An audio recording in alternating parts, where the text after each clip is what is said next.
i-treat kita dyan sa restaurant. Diba? Ganun siya. Yung mga basher guys, huwag niyong intindihin. Ako, smile lang ako sa kabila talaga na aaminin ko talaga na sa kabila ng ang dami kong pagsubok na hinaharap ngayon. Smile. Kaya ko yan. Kaya ko malampasan yan. Hindi ako pabayaan ni God. Yan sinasabi niyo na, buti na kakayanan. Yes, kakayanin natin ang mga pagsubok. Pagsubok lang yan.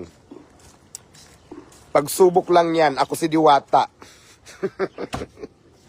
kaya kailangan natin tawanan lang. Pero, sa kabila ng mga smile, alam nyo ba, sa kabila ng mga taong nakangiti na yan sa camera, marami din yan sa likod mga problema. Kaya, tawanan lang ang mga problema, huwag mong dibdibin para hindi kayo pumangit. Huwag kayo magpa-stress. Isipin nyo na lang, problema dumaan, lilipas din yan, di ba? Isipin nyo na lang na problema dumaan, lilipas din yan, no? Ganon. Pansinin mo kasi kami, pansinin kami, Diwata. Kagawad Pool, DCTV, hello. Ganon siya, guys. Diba? Kasi wala na, paulit-ulit na lang tayo, ito yung pangribat nyo sa akin eh. Wala na, ito ha, legit tong nakikita ko lagi. Lumaki ang ulo, naging mayabang, nagkaroon lang. Akala mo naman kung sino, laos na, pangit. Okay, ganito lagi eh. Sasagutin natin lahat yan. In generalize, para mas sa mga paulit-ulit, tapos lilipas din yan. Sagutin na natin to ngayon dito sa live. Okay. Ito ha, pagpalagay na natin, lumipas na ako, masamang ugali ko, lumaki ang ulo. Unang tanong ko, paano mo nasabi? Paano ko nasabing nagbago, nag-change ng attitude, ng ugali ko? Simula na nagkaroon. Ay, hindi mo naman ako kilala dati. Hindi mo naman kilala yung ugali ko noon. Nung sa ilalim pa ako ng tulay, di ba? Paano mo yun nasasabi? Ang sagot ko dito sa inyong lahat, in generalize, walang nagbago. Ito na ako, paninindigan ko yan. Mayroon man o wala, walang nagbago. Kahit pa bumalik ako sa pamumulot ng basura, pangangalakal, ito pa rin yung makikita nyo sa akin. Kahit masalubong nyo ako, ito pa rin. And I'm proud to be kung ano man mayroon ako at kung sino man ako. Dahil alam ko sa sarili ko na wala akong ginagawang masama. Diba?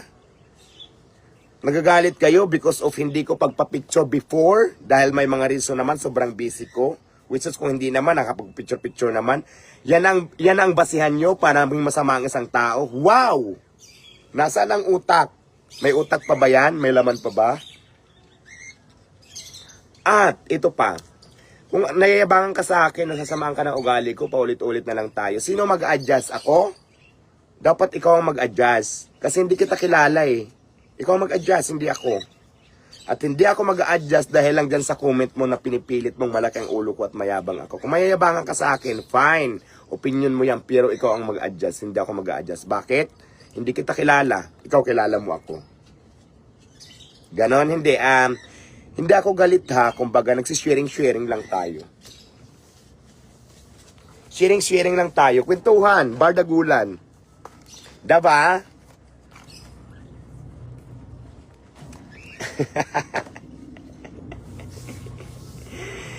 Impresyon ka ng mga taong pangarap sa buhay, inggit lang yung mga walang pangarap. Tama yan, tama. Karamihan sa basher ko tambay, walang trabaho. Pabigat, batugan, palamunin. Ang binabas nyo masipag, madiskarte, hindi na may ratio, nakakatulong. Sino ngayon ang masama? Pinipilit nyo ang masama sa atin, ikaw at ako. Sino mas masama ito? Kaklaruhin natin. Ikaw na tambay ka, batugan ka, palamunin ka, pabigat ka sa pamilya, wala kang trabaho, hindi ka nakakatulong. O ako, na masipag, maraming natutulungan, at madiskarte. Ganon. Sino ngayon ang mas masama sa atin? Right?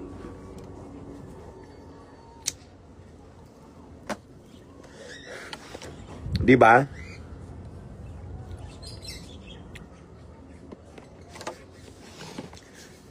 Kala ko nakulong ka. Nakulong naman talaga ako. Nakulong ako, yes.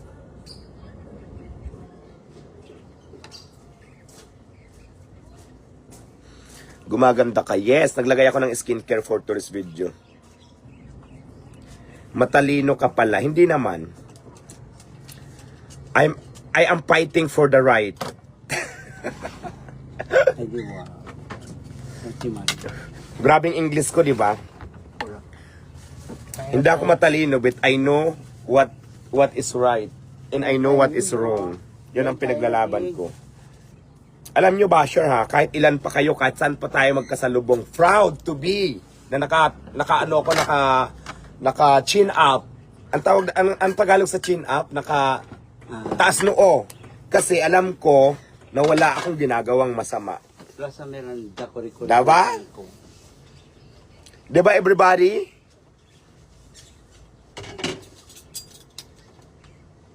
Yes.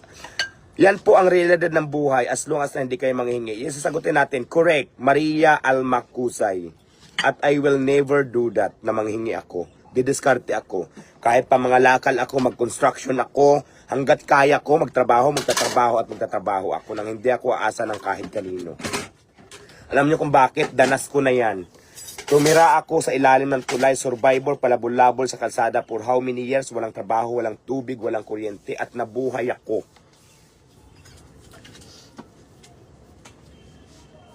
Sanay tayo dyan. Ay na kayo. Ay na ako. Tambay lang. Walang matrabaho lang ang nagagalit sa akin. Mga inggitera lang na mga tao ang nagagalit sa akin. Di ba? Ayan, sinagot ko na lahat.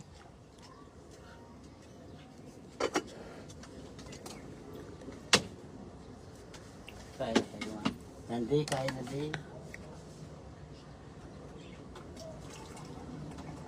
Pero anyway, ganun pa man, sa bandang huli, gusto ko pa rin pasalamatan kayong mga bashers. Alam nyo kung bakit? Dahil sa inyo, sumisikat at nakikilala ko dito sa social media. Gumaganda tuloy ako. Sa bandang huli, may ambag pa rin pala kayo, yung pagsikat ko. Pag mayroon kayong gustong bailahin, ibailan nyo na lang yun. Di ba?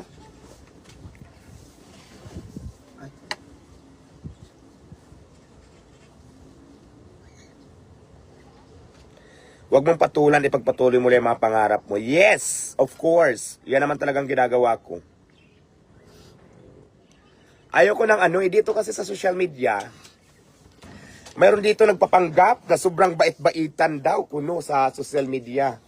Pero Diyos ko, sa realidad na buhay, hindi siya mabait. Isa sang demonyeta.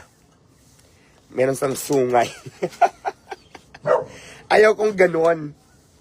Ayaw kong ganung eksena. Yung magpapanggap ng mabait, tapos hindi ka naman mabait talaga. Yung nagpapakitang tao ka lang, bait-baitan, namimigay ng cash, kahit pambili na lang ulam para masabi lang mabait, pambayad na lang sa kuryente, itinutulong pa para masabi lang mabait ng iba. Pero in realidad, hindi. No. Huwag niyo akong ikumpara. Kasi ang dami nagchat-chat sa akin, dami nagme-message. Diwata, may message tatapa. Ito gayahin mo, ang bait-bait. No! Hindi ko yan gagayahin. Alam niyo kung bakit? May sarili akong diskarte, may sarili akong pananaw, may sarili akong desisyon sa buhay na hindi ko gagayahin at kung sino man yan. Yun lang yun. Tama ba ako, Marian? Si Marian, Randy, kain na. Tulog ba si Randy? Ding, kain na ding. Kain na matawag. Baka nakatulog. Wala ata dyan eh.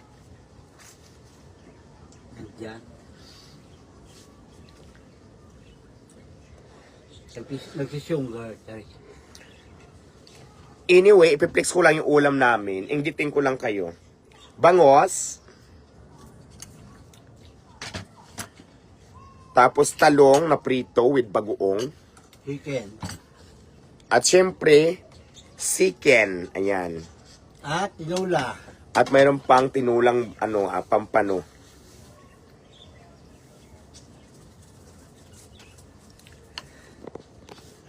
Ay, ito, tika lang. Mayroon akong basher dito nang hikayat pa siya. Bablock na lang kita kaysa manghikayat ka, wait lang.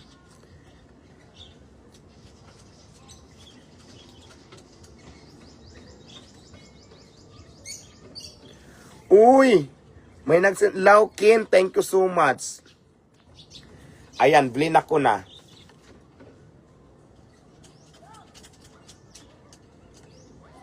Malagala 80 na naman yun. Yan, palod. Ayan, nablock ko na siya. Laukin, thank you sa blessing.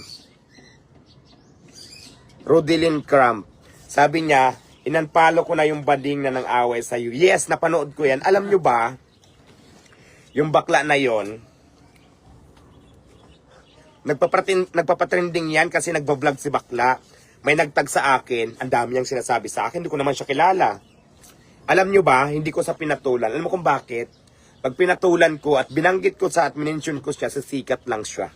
Kaya hindi ko siya talaga pinatulan. Maraming ganun dito. Mga basher na vlogger na kunwari iti-trigger ka. Siyempre, ganito kasi dito sa social media. Marami akong basher, di ba? Pag once na may mag-content sa akin na negative, maraming sasang-ayon dyan. Magte-trending ngayon si vlogger na nag-upload ng ganon. Dahil ang daming mga inggitera, ang daming basher eh. Tuwang-tuwa sila doon. Alam nyo kung bakit?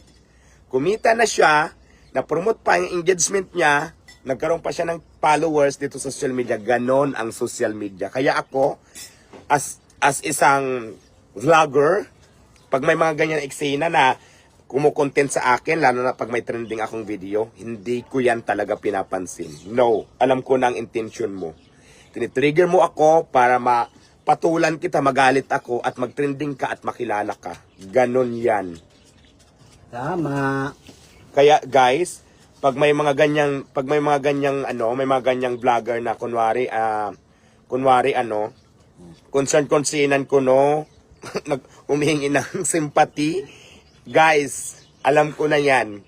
Hindi nyo na ako, alam nyo ba ha, to be honest, hindi ko lang alam kung aminin nyo to, nung katrendingan ko before, nung kasikatan ko, 20! Lan Curtis, thank you so much sa blessings. Binigyan niya ako ng blessings stars. Halos lahat ng vlogger nasa akin, di ba? Tapos yung iba, nagko-content ng negative at yun yung sinakyan ng tao para sirain ako, which is nangyari nga. Laban lang ako. Kasi alam ko naman wala akong ginagawang masama eh. Naghahanap buhay lang ako. Sino ba ang papaniwalaan nyo? Yung naghahanap buhay, nakakatulong? O itong mga taong naninira sa'yo? Saan kayo maniniwala? Sa kanila? Ngayon, kung silang paniniwalaan nyo, fine. Opinion nyo yan. At hindi ko kayang i-place yan. Kasi kayo yan eh. Pero ang katuwiran ko kasi, I don't care at wala akong pakialam talaga. As long as na nakapokus lang ako kung paano ako mabuhay sa sarili ko. Hindi ako nagpupokus sa ibang tao. Ngayon, kung yung mga vlogger na to na puro paninira ang content sa akin, paniwalaan nyo, fine. Kasi nga, kayo yan. Hindi ko pwedeng diktahan kayo kung anong gusto nyong paniwalaan, ako ba o siya, kung doon kayo maniniwala. Alam niyo kung bakit? May kanya-kanya tayong isip at desisyon sa buhay natin. At yun ang aking natutunan. Sige, sabihin nyo kung may mali ako.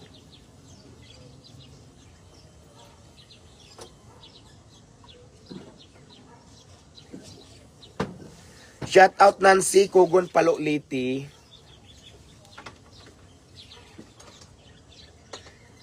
Yes, Daddy, Minalaw, hindi lahat ng nakangiti sa iyo ay